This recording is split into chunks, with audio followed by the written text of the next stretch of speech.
ഇത് നമുക്ക് നല്ല ഈസി ആയിട്ടുള്ള അതുപോലെ തന്നെ സോഫ്റ്റ് ആയിട്ടുള്ള അരിയുണ്ട ഉണ്ടാക്കാം. ഇതിനായിട്ട് ഞാൻ ചോറ് വെക്കുന്ന അരിയാണ് എടുത്തിട്ടുള്ളത്. ഇത് നല്ലോണം കഴുകി അതിലെ വെള്ളമൊക്കെ കളഞ്ഞിട്ട് എടുത്തിട്ടുള്ളതാണ്. ഇനി നമുക്കിത് നന്നായിട്ടൊന്ന് വറുത്തെടുക്കാം. നല്ല ഗോൾഡൻ ബ്രൗൺ കളറാണ് ശരിക്കും നമുക്ക് വേണ്ടത്. ഇപ്പോൾ ഹാഫ് വറവാണ് ആയിട്ടുള്ളത്. ഇനിയും നല്ലോണം ഗോൾഡൻ ബ്രൗൺ കളറായി വരുമ്പോൾ നമുക്ക് റെഡിയായി എന്ന് മനസ്സിലാക്കാം. ഇപ്പോൾ കറക്റ്റായിട്ട് കിട്ടിയിട്ടുണ്ട്. ഒന്ന് കടിച്ച് നോക്കുമ്പോൾ നല്ല ക്രിസ്പി ആയിട്ട് വന്നിട്ടുണ്ടെങ്കിൽ ഓക്കെ ആയി എന്നാണ് അർത്ഥം. ഞാൻ ഈ ഒരു ഗ്ലാസിൻ്റെ 1.5 ഗ്ലാസ്സാണ് അരി എടുത്തിട്ടുള്ളത്. അതുപോലെ തന്നെ ഈ ഒരു ഗ്ലാസ് നിറച്ചും ശർക്കര ഞാൻ പൊടിച്ചിട്ട് അളന്നെടുത്തതായിരുന്നു. എന്നിട്ട് ഞാനൊരു 1/4 ഗ്ലാസ് വെള്ളവും ചേർത്ത് ശർക്കര ഉരുക്കിയെടുത്തതാണിത്. അതായത് 1.5 ഗ്ലാസ് അരിക്ക് ഞാൻ 1 ഗ്ലാസ് ശർക്കര ഒരു 1/4 ഗ്ലാസ് വെള്ളവും ചേർത്ത് ഉരുക്കിയെടുത്തു.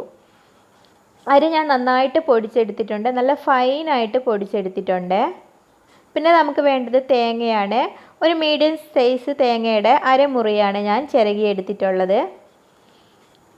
ഇനി നമുക്ക് ഈ ശർക്കര പാനിയും ഈ തേങ്ങയും കൂടെ ഒരു മിക്സിയിലോട്ട് ഇട്ടിട്ട് നന്നായിട്ടൊന്ന് അടിച്ചെടുക്കാം.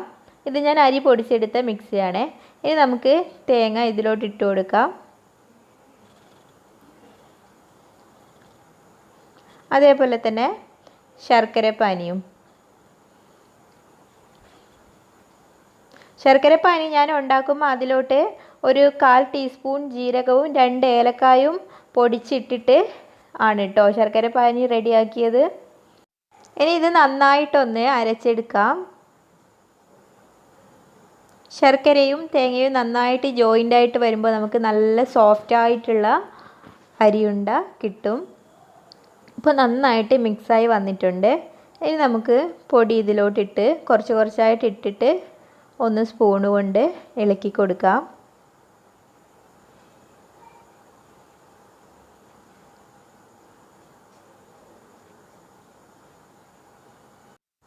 സ്പൂൺ കൊണ്ട് ഇളക്കി കൊടുക്കാൻ ബുദ്ധിമുട്ടായിട്ട് തോന്നുന്നുണ്ടെങ്കിൽ നമുക്കിത് 2 ബാച്ചായിട്ട് ചെയ്യാമായിരുന്നു. അതായത് കുറച്ച് ശർക്കരയും കുറച്ച് തേങ്ങയും മിക്സിയിലിട്ടിട്ട് ഒന്ന് കറക്കി എടുത്തതിന് ശേഷം കുറച്ച്, അതായത് ഈ പൊടിയുടെ പകുതി പൊടിയിട്ടിട്ട് പിന്നെയും ഒന്നുകൂടെ മിക്സിയിൽ കറക്കിയെടുക്കാം. അതേപോലെ 2 ബാച്ചായിട്ട് ചെയ്താൽ നമുക്ക് ഈ സ്പൂൺ ഉപയോഗിക്കാതെ തന്നെ ചെയ്തെടുക്കാൻ പറ്റും.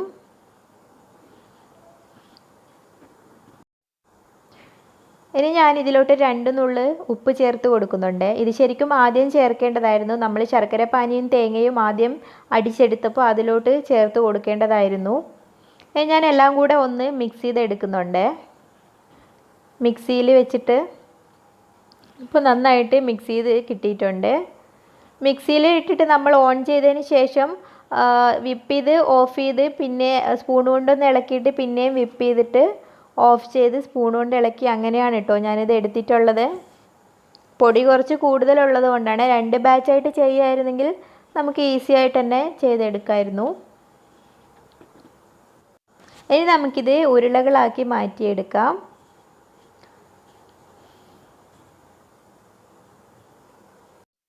നമുക്ക് ഇഷ്ടമുള്ള സൈസിൽ ഉരുളകളാക്കി എടുക്കാം കേട്ടോ. ഇത് വേണമെന്ന് വെച്ചാൽ എല്ലാം കൂടെ ഒരുമിച്ച് ഒരു വലിയ അരിയുണ്ടാക്കിയിട്ട് നമുക്ക് എടുക്കാം. അല്ലെങ്കിൽ ഇങ്ങനെ കുഞ്ഞു കുഞ്ഞു അരിയുണ്ടകളാക്കിയിട്ടും മാറ്റാം. പെട്ടെന്ന് തന്നെ ഈസി ആയിട്ട് തന്നെ നമുക്ക് ഓരോ ബോൾസാക്കി മാറ്റാൻ പറ്റും. നല്ല സോഫ്റ്റാണ്. അതുപോലെ തന്നെ നല്ല പെർഫെക്റ്റ് ആയിട്ടുള്ള മധുരവുമാണ്. ഏലക്കായൻ്റെയും ജീരകത്തിൻ്റെയും എല്ലാം പെർഫെക്റ്റ് ടേസ്റ്റ് നമുക്ക് കിട്ടും. ബോൾ പൊട്ടിപ്പോകുകയൊന്നും ചെയ്യില്ല. നമുക്ക് പെട്ടെന്ന് തന്നെ ഉണ്ടാക്കി എടുക്കാൻ പറ്റുന്നുണ്ട്. ശരിക്കും നമുക്ക് 2 കൈ ഉപയോഗിച്ചിട്ടൊന്നും ബോളാക്കി മാറ്റേണ്ട ആവശ്യം വരുന്നില്ല. ഒരു കൈ കൊണ്ട് തന്നെ നല്ല ഈസി ആയിട്ട് ചെയ്യാൻ പറ്റുന്നുണ്ട്.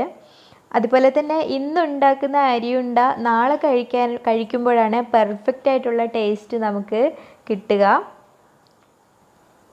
അപ്പോൾ എല്ലാവരും ഒന്ന് ട്രൈ ചെയ്ത് നോക്കണം. നല്ല സൂപ്പർ സോഫ്റ്റ് ആയിട്ടുള്ള അരിയുണ്ടയാണ്. അപ്പോൾ ഇന്നത്തെ ഈ വീഡിയോ നിങ്ങൾക്ക് ഇഷ്ടപ്പെട്ട് കാണുമെന്ന് ഞാൻ പ്രതീക്ഷിക്കുന്നു. നിങ്ങൾക്ക് ഇഷ്ടപ്പെട്ടിട്ടുണ്ടെങ്കിൽ ഈ ചാനൽ സബ്സ്ക്രൈബ് ചെയ്യുന്ന കാര്യവും അതുപോലെ തന്നെ നിങ്ങളുടെ അഭിപ്രായം ഒന്ന് കമൻറ്റ് ചെയ്യാനും മറന്നു പോകരുത്. അപ്പോൾ നമുക്ക് വീണ്ടും കാണാം മറ്റൊരു റെസിപ്പിയുമായിട്ട്. Thank you.